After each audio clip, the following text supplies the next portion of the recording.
Hello friends, आप सभी को नमस्कार। मैं हितेश कुमार एक बार फिर से आप सभी का ज्ञानकोश यूट्यूब चैनल में स्वागत करता हूं। आज है 16 अप्रैल और 16 अप्रैल से जितने भी करंट अफेयर्स बनेंगी वो हम आज की वीडियो में पढ़ेंगे। इस वीडियो का पीडीएफ आप सभी को ज्ञानकोश नाम से फेसबुक पेज, टेलीग्राम चैनल और व्हाट्सएप ग्रुप तीनों पर आप कहीं से भी ले सकते हैं। इन तीनों का लिंक डिस्क्रिप्शन में दिया हुआ है। तो चलिए शुरू करते हैं आज की करंट अफेयर। सबसे पहले तो पढ़ेंगे आज का 16 जो अप्रैल का दिन है वो किस दिवस के रूप में मनाया जाता है। तो आज है 16 अप्रैल और आज का जो दिन है ये भारतीय रेल परिवहन दिवस के रूप में मनाया जाता है। भारतीय रेल परिवहन दिवस के रूप में 16 अप्रैल को मनाया जाता है। बात कर लेते हैं कि भारत में सबसे पहले जो रेल थी वो 16 अप्रैल 1853 में चलाई गई थी। लेकिन अगर आपसे पूछा जाए कि कहां पर चली थी तो भारत की पहली रेल जो थी वो मुंबई से थाने के बीच में 34 किलोमीटर की लगभग दूरी में चलाई गई थी। इसके बारे में बात करते हैं कि अगर आपसे प्रश्न पूछा जाए कि भारतीय रेल के जनक कौन है तो भारतीय रेल के जनक अंग्रेज लॉर्ड डलहौजी है। लॉर्ड डलहौजी के समय में ही भारत में रेल चलाई गई थी। तो ये अगर आपसे पूछा जाए कि पहली बार रेल कहां पर चली थी तो ये इंग्लैंड में चली थी। तो ये दो तीन प्रश्न ऐसे हैं जो आपके एग्जाम से संबंधित बातें हैं। अगर आपसे पूछा जाए पहला लोहे का पुल कहां बना था तो वो भी इंग्लैंड में बना था। बहुत सी ऐसी बातें निकल के आती है, ठीक है, लेकिन हम केवल करंट अफेयर तक सीमित रहेंगे। आगे चलते हैं प्रश्न नंबर पहले की तरफ। पहला प्रश्न आपकी स्क्रीन पे आता है कि एनसीएससी के ऑनलाइन शिकायत प्रबंध पोर्टल एनसीएससी के ऑनलाइन शिकायत प्रबंधन पोर्टल का शुभारंभ किसने किया है। तो देखिएगा चार ऑप्शन आप लोगों के पास है, इनमें से चारों में से किसने इसका शुभारंभ किया था। तो यहां से हम आपको बताते हैं कि इसका जो शुभारंभ किया है वो किया है रविशंकर प्रसाद ने। रविशंकर प्रसाद, यानी कि इस प्रश्न का ऑप्शन जो है वो बी सही होगा। क्या है इसके बारे में जानकारियां पढ़ने से पहले हम चारों ऑप्शन की जानकारियां पढ़ेंगे। आपसे मैं बताऊं कि अमित शाह जो है वो देश के वर्तमान में अमित शाह गृह मंत्री हैं। रविशंकर प्रसाद जो है वे केंद्रीय संचार और कानूनी न्याय मंत्री हैं। बात करें राजनाथ सिंह की रक्षा मंत्री और देश के प्रधानमंत्री नरेंद्र मोदी है। ठीक है, तो चारों ऑप्शन के बारे में मैंने आपसे बताया। उसके बाद प्रश्न के बारे में, तो इसका ऑनलाइन शिकायत प्रबंधन पोर्टल का जो शुभारंभ है वो देश के केंद्रीय संचार और कानूनी न्याय मंत्री रविशंकर प्रसाद ने किया है। ये किसके द्वारा विकसित किया गया है अगर ये प्रश्न पूछा जाए तो Bhaskaracharya institute for space applications and Jio informatics द्वारा इसे विकसित किया गया है। अब ये ऑनलाइन शिकायत प्रबंधन पोर्टल जो है इसको शुरू करने का मुख्य उद्देश्य क्या है। तो इसको शुरू करने का जो उद्देश्य है वो ये है कि शिकायतों के end to end e filing करना और उनकी शिकायतों को ट्रेंडिंग करना। कई बार ऐसा होता है, देखिए, ट्रैकिंग करना। कई बार ऐसा होता है कि शिकायतें जो है उनकी ई फाइलिंग का मतलब है कि कोरोना वायरस को ध्यान में रखते हुए अब आप अगर फाइलिंग करना चाहते हैं तो उन्हें ऑनलाइन मोड पे कर सकते हैं। दूसरी बात कि अगर उन शिकायत और जो जितनी भी शिकायतें हैं उनको ट्रैकिंग करना, यानी कि कहां से किसने शिकायत करी है, तो ये सारी बातें जो है वो इसके द्वारा ही आसानी से हो पाएगी और इसके द्वारा ही करने में ये पोर्टल सक्षम है। अब हम बात करते हैं आगे। अब हमने कहा कि एनसीएससी का था, तो एनसीएससी की सबसे पहले तो फुल फॉर्म पढ़ते हैं। तो इसकी फुल फॉर्म है कि national commission for scheduled caste, Hindi में पढ़ेंगे राष्ट्रीय अनुसूचित जाति आयोग। इसका गठन कब हुआ था तो 19 फरवरी 2004 में इसका गठन किया गया था। अध्यक्ष कौन है, विजय सांपला। और अगर हम बात करें मुख्यालय कहां पे है तो इसका मुख्यालय है नई दिल्ली में। देखिएगा कितनी सारी बातें आपको पहले प्रश्न से जानने को मिलती है। अगर हम बात करें एनसीएससी यानी कि राष्ट्रीय अनुसूचित जाति आयोग का गठन किस अनुच्छेद के तहत किया गया है तो भारत के संविधान के अनुच्छेद 338 के तहत इसका जो है वो गठन किया गया है। तो पूरी जानकारी मैं आपके सामने लेके आया हूं। उसके बाद प्रश्न नंबर 2 की तरफ। प्रश्न नंबर 2 क्या है, 2 से पहले मैं आपको एक बात और बताऊं कि अब हमने ज्ञानकोश ऐप बनवा ली है, आप उसे ज्वाइन कर लीजिएगा, लिंक डिस्क्रिप्शन में आपको मिल जाएगा। दूसरा प्रश्न कि 22वें लोरेस विश्व खेल पुरस्कार 2021 की मेजबानी जो है वो किस शहर में की जाएगी। तो चार ऑप्शन आप लोगों के पास है, यहां से किस शहर में 22वें लोरेस विश्व का खेल पुरस्कार 2021 की मेजबानी जो है ये की जाएगी।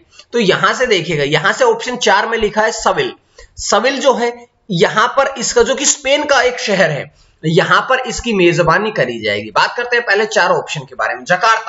जकार्ता जो है वो इंडोनेशिया की राजधानी है।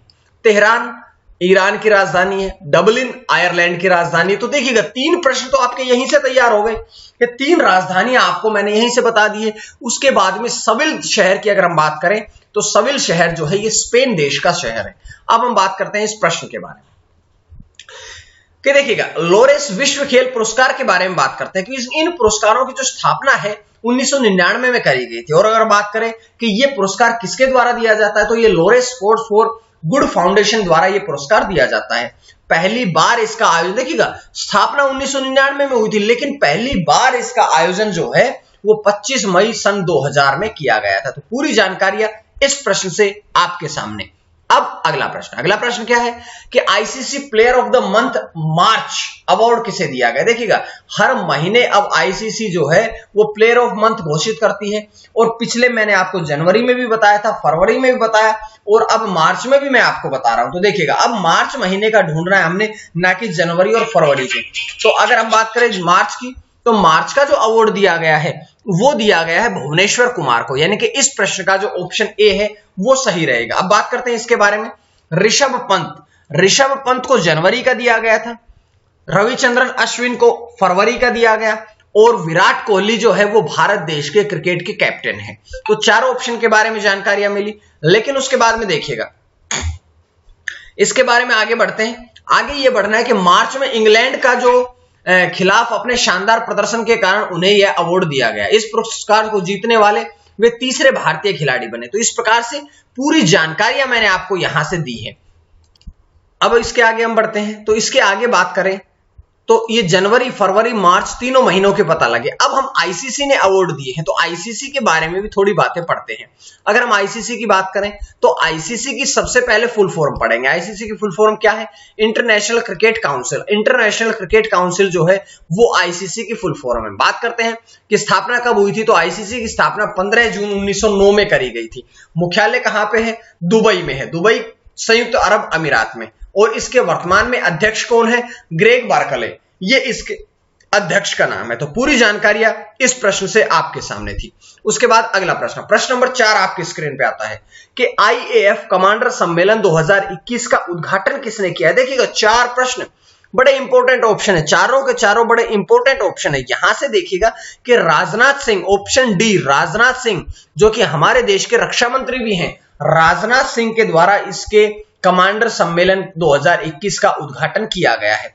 बात कर लेते हैं कि मनोज मुकुंद नरवणे, राकेश कुमार भदौरिया और करमबीर सिंह कौन है। तो तीनों भी बड़े इंपॉर्टेंट प्रश्न आपके सामने रहेंगे। बात करते हैं, मनोज मुकुंद नरवणे जो है वे भारतीय थल सेना प्रमुख है, राकेश कुमार सिंह भदौरिया वायुसेना प्रमुख है, करमबीर सिंह जो है वो भारतीय नौसेना प्रमुख है, और भारतीय रक्षा मंत्री जिन्होंने इस कमांडर सम्मेलन 2021 का उद्घाटन किया उनका नाम है राजनाथ सिंह।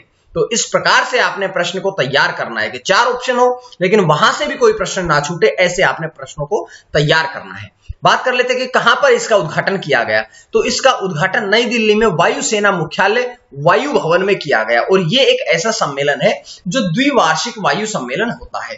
द्विवार्षिक मतलब 1 साल छोड़ 1 साल में इसका आयोजन किया जाता है, प्रत्येक 2 वर्ष में इसका आयोजन किया जाता है। अब ये आईएएफ यानी कि इंडियन एयरफोर्स का था, तो इसके बारे में भी पढ़ेंगे। आईएएफ की फुल फॉर्म इंडियन एयरफोर्स। स्थापना कब हुई थी? तो 8 अक्टूबर 1932। मुख्यालय कहां पे है? वायु भवन, नई दिल्ली। वायुसेना प्रमुख कौन है? राकेश कुमार सिंह भदौरिया।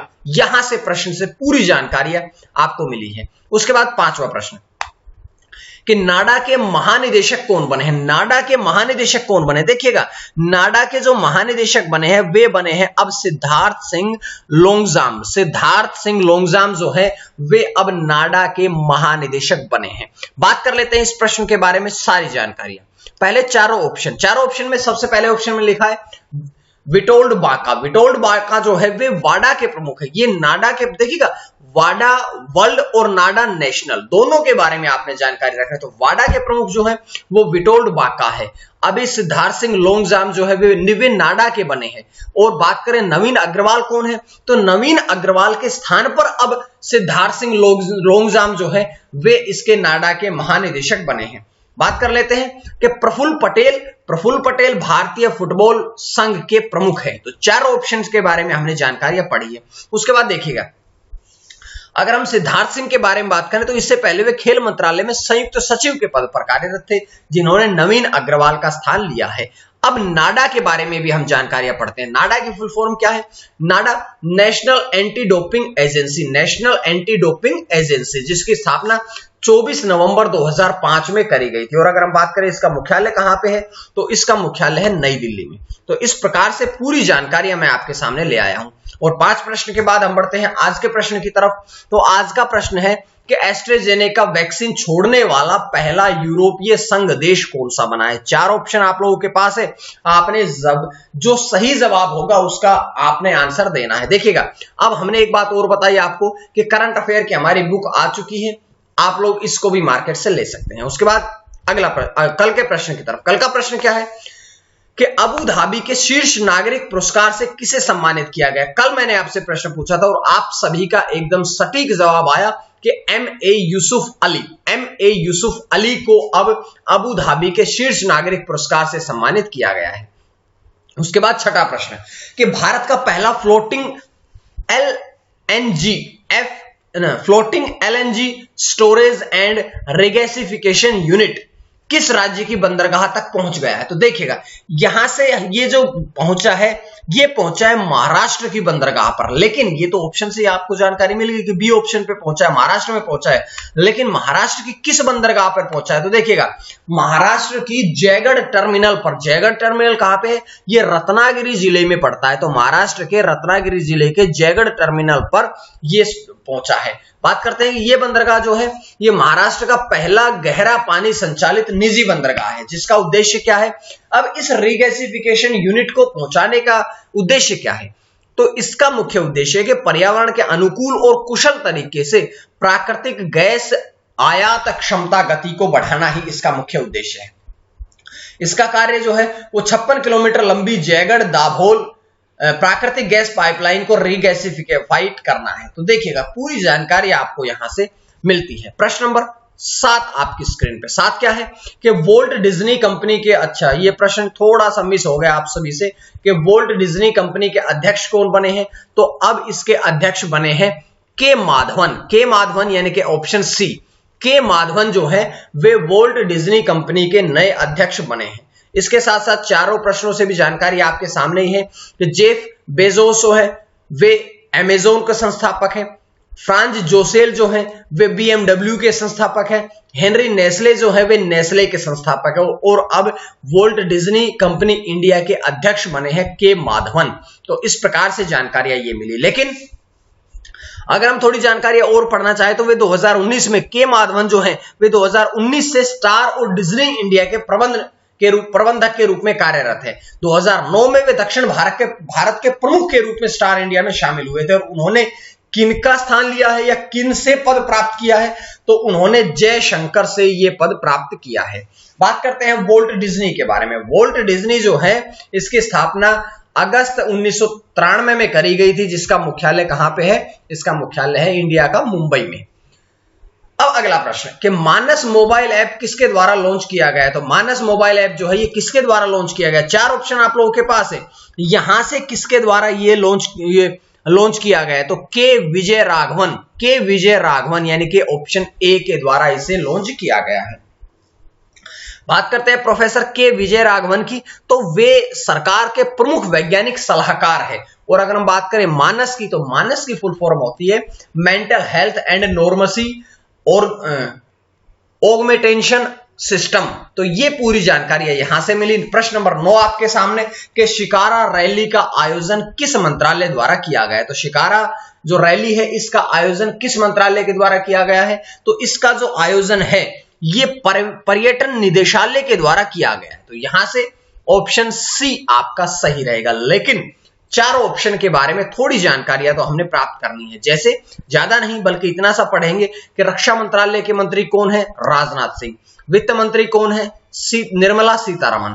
गृह मंत्री कौन है? अमित शाह। तो यहां से ये जानकारी आपके सामने आई है। उसके बाद अगला इसके बारे में और जानकारी है, जैसे कि कहां पर इसका आयोजन किया गया? तो इसका आयोजन किया गया श्रीनगर के डल झील में। कब किया गया? 14 अप्रैल को। तो देखिएगा, J&K tourism organised shikara rally to mark Ambedkar Jayanti. Ambedkar Jayanti के उपलक्ष्य में जम्मू कश्मीर पर्यटन निदेशालय ने शिकारा रैली का आयोजन किया और इस अवसर पर इस अवसर पर 50 से ज्यादा बोट ने हिस्सा लिया और ये केवल अंबेडकर जयंती नहीं बल्कि भारत की स्वतंत्रता की 75वीं वर्षगांठ के अवसर पर भी इसका आयोजन किया गया है। अब बात करते हैं कि आजादी के अमृत महोत्सव के रूप में, आजादी के अमृत महोत्सव के समारोह के रूप में भी इसे के हिस्से के रूप में इसका आयोजन किया गया।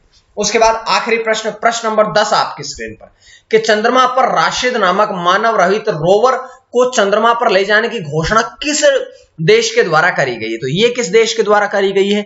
ये घोषणा करी गई है संयुक्त अरब अमीरात, यानी कि ऑप्शन सी जो है इसके द्वारा। बात करते हैं कि अमेरिका ऑप्शन ए में था, तो अमेरिका ने तो चंद्रमा पर पहला व्यक्ति भेजा था जिसका नाम था नील आर्मस्ट्रांग। सोवियत संघ जिसने अंतरिक्ष में पहला व्यक्ति भेजा था जिनका नाम था यूरी गागरिन, ठीक है। और यहां से ये जानकारियां मिली है। इसकी घोषणा, इसका कार्य तो 2020 में शुरू कर दिया गया था और इसे 2022 तक चंद्रमा पर ले जाया जाएगा। तो ये थी आज की करंट अफेयर्स। पीडीएफ को आप ज्ञानकोश फेसबुक, टेलीग्राम और व्हाट्सएप ग्रुप से डाउनलोड कर सकते हैं। डिस्क्रिप्शन में सबके लिंक दिए हुए हैं। तो आज के लिए इतना ही। उम्मीद है आपको करंट अफेयर्स की सीरीज पसंद आ रही है, और अगर पसंद आ रही है तो आप लोग ज्ञानकोश यूट्यूब चैनल को सब्सक्राइब कर लीजिएगा ताकि आपको पूरी जानकारियां इसी प्रकार से मिलती रहे। तो आज के लिए इतना ही। मां सरस्वती की कृपा आप सभी पर बनी रहे। आप सभी का बहुत बहुत धन्यवाद।